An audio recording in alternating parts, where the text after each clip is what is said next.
နေရတာကျွန်တော်ရဲ့ highlight ပေါင်းချုပ်လေးပါဆိုတော့ကျွန်တော်လုံးဝသာကားပေါ်မှာအုံကြီးတီးထားတာပေါ့နော်ရှေကိုမိုက်တယ်ဗျာကားပေါ်ကနေကိုလိုက်ဖြုတ်တာ enemy ကိုကြည့်ပြီးမှကိုတော့တနာတယ်ဗျာခီးစားတာပါဗျာဒါတော့ကျွန်တော်ဒါ1 verse 3တဲ့ကျွန်တော်ဖြုတ်ထားတဲ့ဟာလေးပါတော်လေးကိုမိုက်တယ်ခေါခုံဆင်းလာကျွန်တော်ကြီးကုံသွားတယ်ဗျာဒါပေမဲ့ shot ကလည်းကြီးထိုးနေကွာရေးထဲမှာနောက်တစ်ချက်စုပ်မှအသာလေးပြစ်လိုက်အဲ့နားမှာနှကောင်နော့သွားတယ်နှကောင်တော့ကျွန်တော်ပေါ်တာနော့သွားကျွန်တော်နောက်လက်မှာအိမ်နေရကော shot ဒီကတော့ဒါ recall မှာလူခေါ်ဖို့စောင့်နေဒီကောင်ကကျွန်တော်ပေါ်တာကိုပြစ်နေတာအဲ့နဲ့ကျွန်တော်အဲ့ကဘေးကနေအသာလေးဆင်းပြီးမှရှေ့ကိုသမင်းထုတ်ကြည့်ရနောက်က Lamborghini နဲ့လာဟေးငါအဲ့ကောင်နောက်တာလေးလက်အိမ်နေဒီရှေ့ကောင်ကတက်လာတယ်ဗျာကျွန်တော်ဦးစီလေးနဲ့ကျွန်တော်ခေါင်းတိတိလေးပဲပေါ်မှာပြစ်လိုက်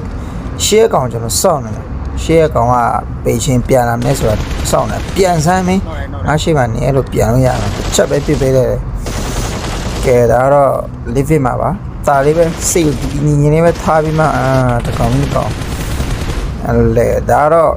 1 verse 3လားမသိပါဘူးအော်ငါတို့3ကောင်4ကောင်လားမသိဘူးနော်ဒီမှာကျွန်တော်1 not ဒီဘက်ဘေးမှာတကောင်2 not ဆောင်းရဲကောင်းနေရောက်ရေးအဲ့ဒါ3 not အိုးစ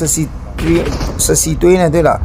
3 not လိုက်ပြီနော်နောက်ဆုံးတကောင်ပဲကြာမယ်ကျွန်တော်တွေးလေးဟီးနေတယ်တွေးလေးဟီးမှအပေါ်ပြန်တက်မှချကျွန်တော်မှပြန်နေရရှိရဆိုတော့ဟေးယာဟူယာ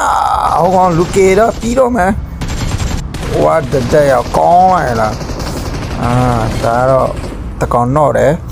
တကောင်ကတော့အဲ့ရှေ့မှာစောစောနာကျွန်တော်မြင်လိုက်တယ်အဲ့ဒါကျွန်တော် STK လေးနဲ့တာလေးကျွန်တော်ပြစ်ပေးလိုက်တယ်လေပေါ်နေပဲဒီမှာနှစ်ကောင်တော့မှရောက်ပြီး face to face မှာနှစ်ကောင်တော့မှ